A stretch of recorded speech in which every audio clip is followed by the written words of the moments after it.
Here's a quick tip for electric e-bike owners. If you should need to remove the back wheel, you'll have to split the electrical connection.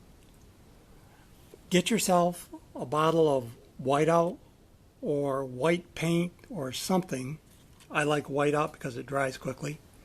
And make yourself two marks that align between the two connectors.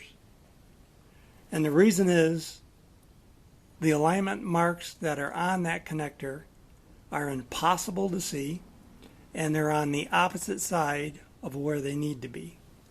So you make that white mark, let it dry, then you disconnect the connectors, and when you go to reconnect it, you can easily see how they need to align. Now I do use a little dielectric grease on the connector to make it slide together a little easier. Anyway, just a quick tip. Make your life a little simpler. Take care.